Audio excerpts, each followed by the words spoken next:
Ça, c'est un toit ouvrant. Et il est de 1993, de fabrication Britax. Donc l'avantage avec ça, c'est que quand il va pleuvoir, bah la bagnole, elle va prendre la flotte.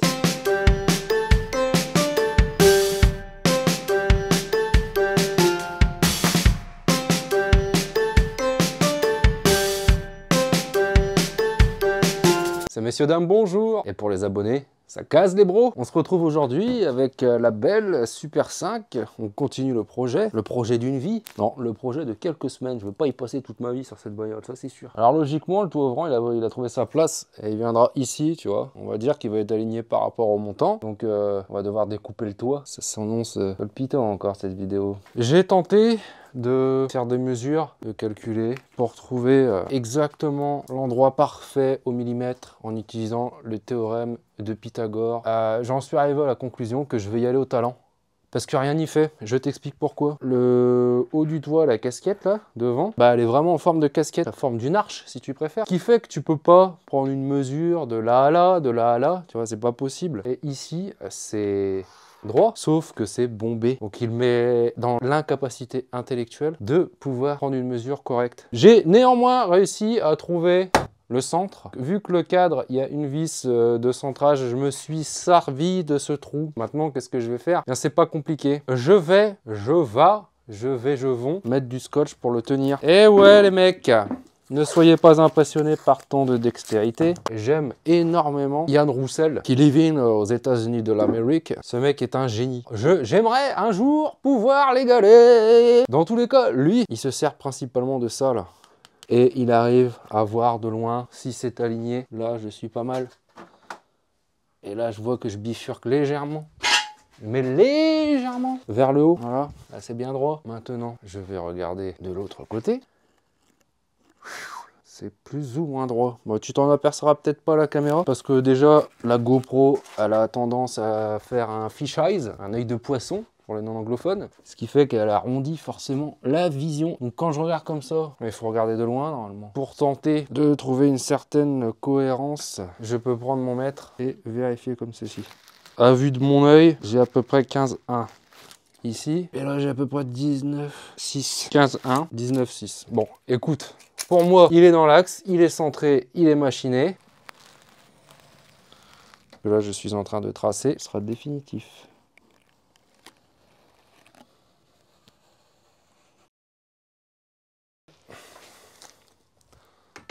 Donc maintenant, mesdames et mesdames, sous vos yeux ébahis, je vais procéder. Et non, pas à la découpe, pas encore. Je vais mettre du scotch, papier tout autour, comme ça me servira de repère. Bon, vu du dessus, tu as une vague idée de ce qu'il va falloir faire maintenant, quoi. J'ai opté pour ceci, plutôt que la disqueuse. Allez, c'est parti. J'aurais dû faire ça avant. C'est quand même vachement épais, hein.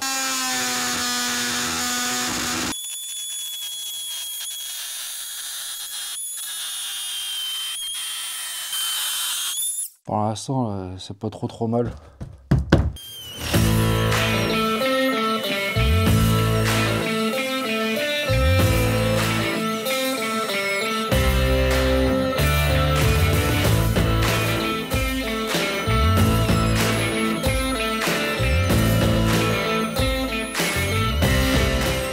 Je vais y aller à la disqueuse. Parce que pour les arrondis, ça n'ira jamais avec ça.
coup, il y a un trou. Il y a un trou.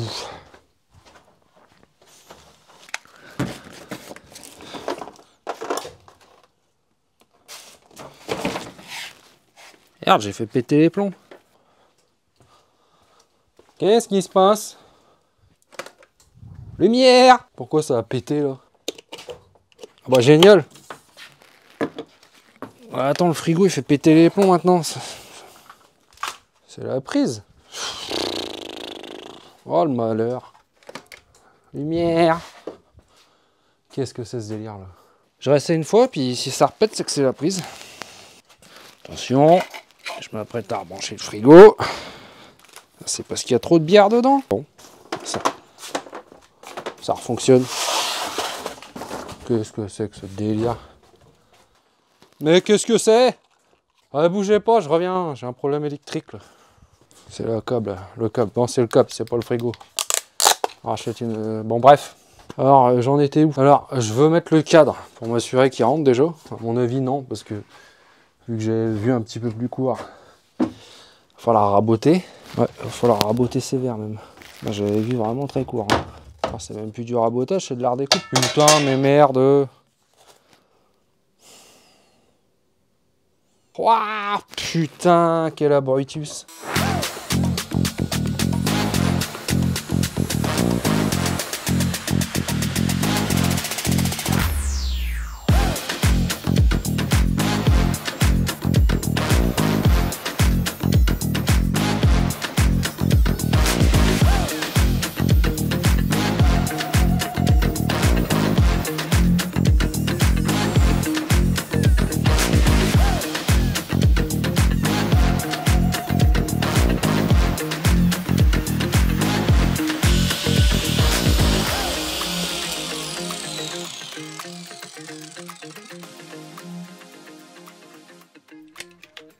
Oh bah, vous allez pas y croire.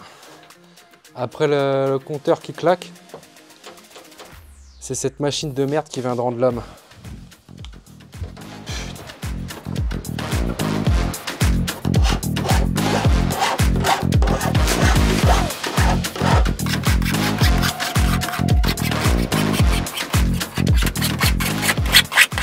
Voilà ce qui va rentrer ce coup-ci.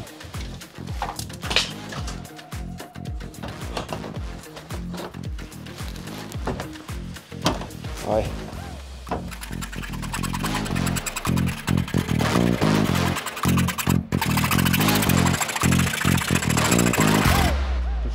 Non, ça s'est bien passé. C'est... Comment ça, c'est pas le même jour et comment ça? Pourquoi tu dis ça? Bref. En tous les cas... Bon bah non, ça rentre plus. Quelle est cette malédiction? Voilà, ça rentre, bon. Avec quelques ajustements, ça rentre. Eh merde, regarde le saignon là, qu'est-ce qui se passe? Oh, oh. Je vais tout de suite soigner ce doigt. J'ai même pas encore commencé à bricoler que je me suis déjà coupé.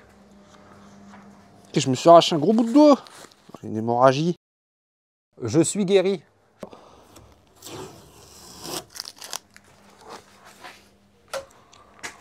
Je vais utiliser ça pour faire l'étanchéité, le joint. Collage pour carrosserie, automobile et camping-car. Note bien, Sikaflex 149. Je vais faire mon joint directement sur la carrosserie.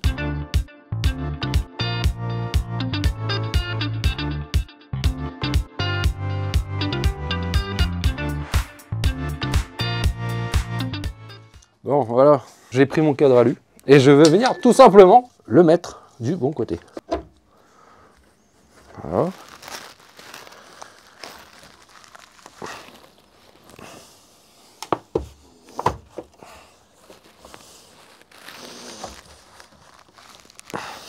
Merde.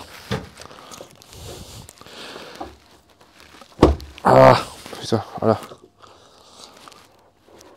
Ah, il est engagé. Je vais mettre des serre-joints.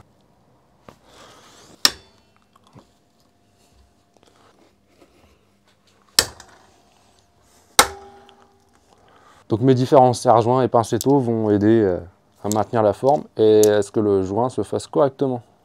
Parce que le but c'est d'éviter les fuites quand même. au passage. Bon, dans tous les cas, les gars, je laisse sécher et je reviens après.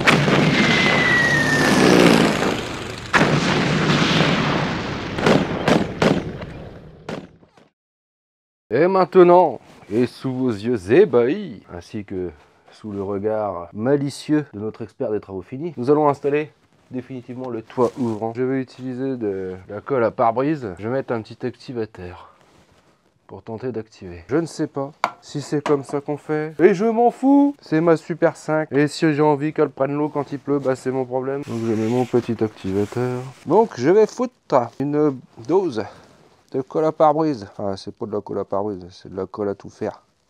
C'est de la colle de salle de bain. Oh putain, coup franc, monsieur l'arbitre. En plus, aujourd'hui, je suis pas trop en forme. Hier, j'ai fait une soirée badois, Christine and the Queens, dédicace au Joe. Donc, je vais venir saisir mon toit ouvrant et je vais l'installer. Donc, je le saisis, voilà, tu vois, comme un plateau repas. J'essaie de pas le mettre du mauvais côté. Donc, en fait, faut pas que je me trompe. C'est comme ça. Puis là, bah, tu viens. Oh, ça rentre plus.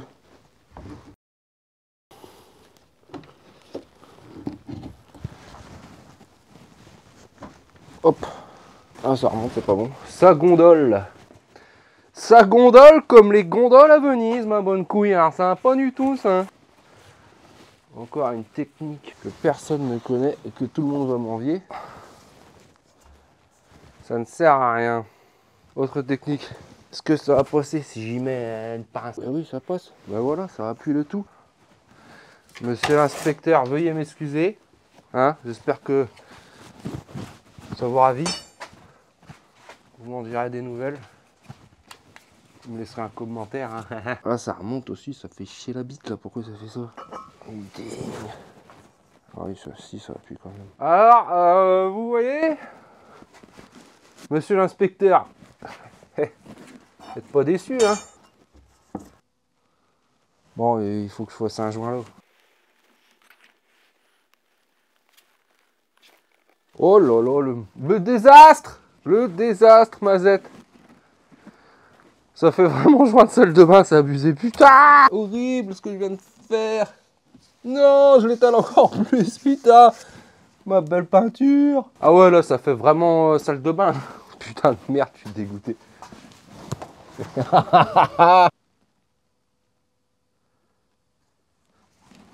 Ah, ça marche bien par contre. Ah, tu rigolais, je te voyais. Ah, le gars est en train de faire l'étanchéité de son hors-board, tout ça. Hein? Dis-moi ça, toi. Putain, je me surprends moi-même. Quand même surprenant d'être aussi bon, hein, je vous l'accorde. Donc maintenant, je vais aller mettre les vis à l'intérieur du coup. Donc tu vois, il me reste quelques vis à mettre. J'espère que chaque vis va rentrer. Bon, en fait, je vais finir ça et je te fais voir le résultat à la fin.